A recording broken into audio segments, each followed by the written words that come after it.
Hallo zusammen und herzlich willkommen bei The British Pint. Mein Name ist Christoph und heute verkoste ich ein paar Biere von dem Projekt 12 Beers of Christmas, das ich im Laufe des Jahres ja schon bereits vorgestellt habe. Ich habe jetzt hier mal einfach die ersten 3 Flaschen, die bei mir angekommen sind, rausgesucht, ohne jetzt genau auf die Nummern zu gucken. Das ist ja, wer das nicht kennt, das ist eine Rezeptesammlung von Randy Mosher, der aus seinem Buch Radical Brewing. Und da stellt er halt so verschiedene Spezialbiere vor, die irgendwas mit Weihnachten zu tun haben. Sind meistens irgendwelche belgischen Biere oder auch einfach nur Spezialvarianten von Bieren. Und ich habe die jetzt nach Alkohol sortiert. Das heißt, ich fange mit dem Schwächsten an und dann gucken wir mal. Sollte ich jetzt natürlich noch aufmachen können. Oh wow, ich sehe, das ist fast randvoll gefüllt. Da war jemand mit seinem Kopfraum wirklich sehr sparsam. Ich habe es aber nicht geschüttelt, deswegen ist alles gut. Jawohl. Wow, ist da viel Bier drin.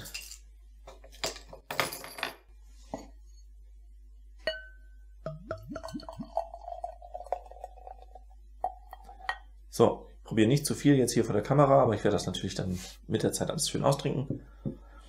Was haben wir denn hier? Das Gingerbread Ale ist ein Brown Ale mit einer Gewürzmischung von Lebkuchen. Also das soll den ganzen Lebkuchen-typischen Touch geben. Hier sind jetzt netterweise sogar Zutaten drauf. Also ich werde mich da so ein bisschen daran orientieren. Jede Menge verschiedener Malze. Also werde ich jetzt nicht alles vorlesen. Hefe ist wohl die S04. Mal gucken, was wir da so riechen und schmecken.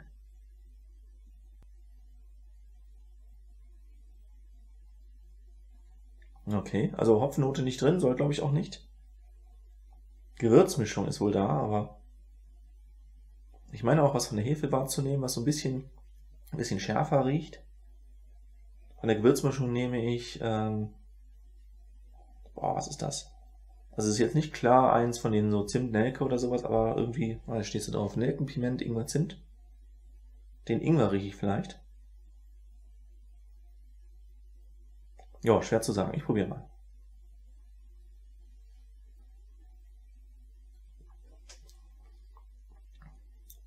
Ja, hat so eine Alkoholnote, so einen leichten Biss. Dafür, dass es nur 6% ist, ist das ein bisschen heftig. Ganz leichte Gewürznoten, die sich so ein bisschen in den Nachgeschmack einbinden. Also es ist bei weitem nicht so aufdringlich wie andere Gewürzbiere, finde ich schon mal an sich sehr gut. Das Bier ist deutlich trinkbarer, als ich es dachte. Also ich habe jetzt extra nur so wenig eingeschüttet, weil ich so einen Hammer erwartet habe. Mein eigenes Fruitcake Oat Ale zum Beispiel ist ja auch so richtig heftig. So, was schmecken wir? Ja, es ist schon malzig. Es ist schon so ein bisschen dunkelmalzig, also ein bisschen brotig und so. Irgendwas ist bei der Hefe noch ein bisschen unangenehm, dass ich so einen Nachgeschmack merke. Irgendwas ist da nicht ganz sauber gelaufen, glaube ich. Kann aber tatsächlich jetzt nicht sagen, welches Fehlaroma das vielleicht sein könnte. Es ist ein schönes malziges Bier, wie ich sagte, brotig, ein bisschen malzig-karamellig. Ja, so ein neutrale Hopfennote, also das, wenn da war in der Beschreibung, dass es wenig Hopfenaroma haben soll, ich glaube, das ist jetzt wirklich nur gebittert mit Hopfen, würde ich jetzt vermuten, von der Art, wie es ist, und die Gewürze sehr zurückhaltend. Ich nehme ein ganz klein bisschen Zimt wahr, Ingwer, wie gesagt, schon ein bisschen mehr. Vielleicht noch die Nelken, aber vom Piment zum Beispiel merke ich nichts.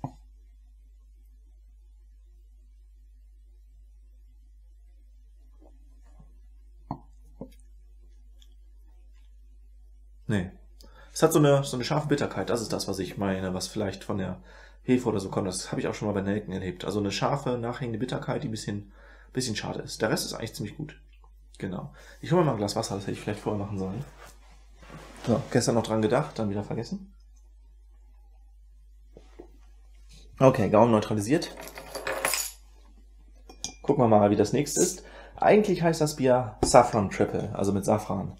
Allerdings hat der Brauer das wohl schon ein paar Mal öfter gemacht und hat jetzt gesagt, er möchte mal was Neues ausprobieren.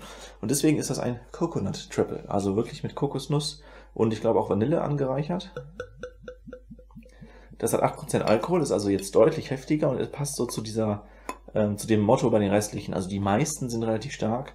Es ist auch ein Double auch dabei, also nicht alles, aber einiges. Ist ziemlich heftig. Hoppla. Lassen wir es mal hier stehen, genau. So, gucken wir mal, ob wir Kokosnuss riechen.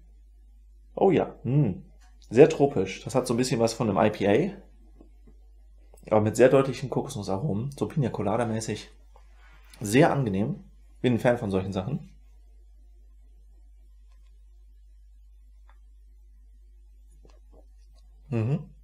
Ja, fruchtig, leicht, lecker. Für 8% schon ein bisschen gefährlich angenehm.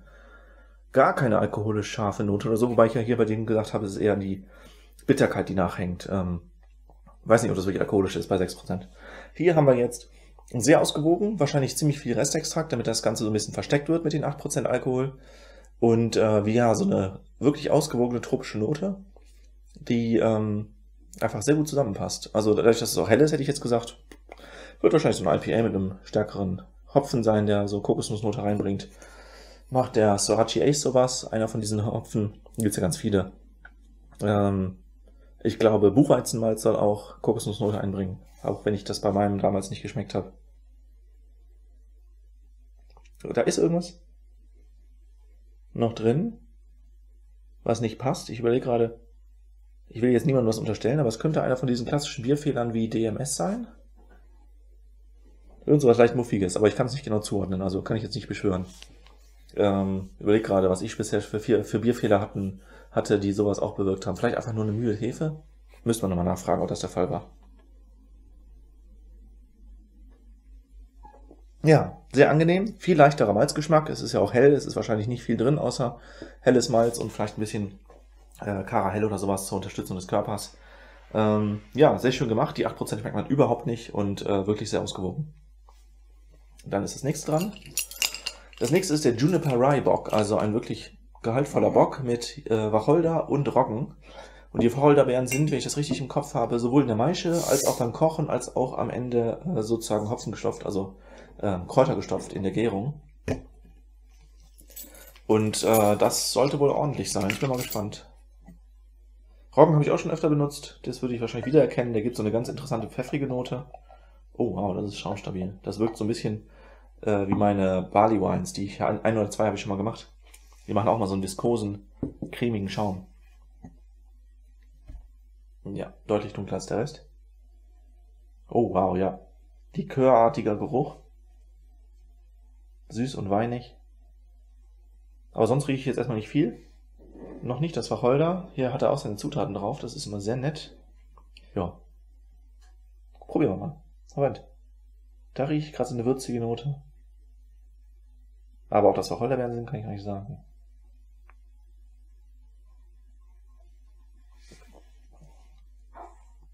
Ist sehr viel cleaner, ist wohl auch das wirklich der Bock, vielleicht zu den obergärigen Bieren wirklich ein bisschen kälter vergoren, sehr neutral. Dafür merkt man halt die Zutaten umso klarer, sehr karamellig, süß, malzig. Ganz kleiner Hauch vielleicht von den pfeffrigen, aber das könnte auch so ein Biased Feedback sein, dass ich erwarte, dass das so ist. Wie nennt man das nochmal? Confirmation Bias, genau. Und von den Wacholderbeeren merke ich kaum was. Also ich habe das Rezept damals gesehen, weil er das komplett in seinem gesamten Ablauf ins Forum gestellt hat. Und das klang nach sehr, sehr viel. Ist aber schon eine Weile her. Vielleicht lagert sich sowas ja auch doch ein bisschen raus. Es hat schon so eine Würzigkeit, die garantiert kein Malz oder Hopfen ist am Ende. Aber wirklich sehr zurückhaltend, das hätte ich nicht erwartet. Das ist sehr harmlos. Dadurch wirkt das halt nicht wie so ein übertriebenes Bier, wie ich dachte. Ich bin mal gespannt, wie meins im Verhältnis zu denen ist. Das kommt nachher in einer von den Sets mal bei Gelegenheit mit dazu. Und da waren die Früchte ja sehr heftig. Hier ist jetzt wirklich der Wacholder, der das Ganze so ein bisschen exotischer machen soll. Ganz sanft eingebunden. Man könnte meinen, es ist ein ganz normales Bockbier, bis auf diese leichte Note im Abgang. Und ja, eigentlich nur so etwas für Leute, die sehr viel Bockbiere trinken und dann denken, jetzt brauche ich mal was Pfiffigeres. Und da wäre das wirklich eine gute Idee, sowas mal zu servieren. Ja, insgesamt bin ich mit allen dreien sehr zufrieden. Ich finde die Idee toll, dass man einfach Biere zugeschickt bekommt, während man allen dann seins schickt. Könnte ich mir gut vorstellen, die alle noch ein bisschen öfter zu trinken. Man kriegt ja von jedem 3 Flaschen. Und dann schauen wir mal, was noch so kommt.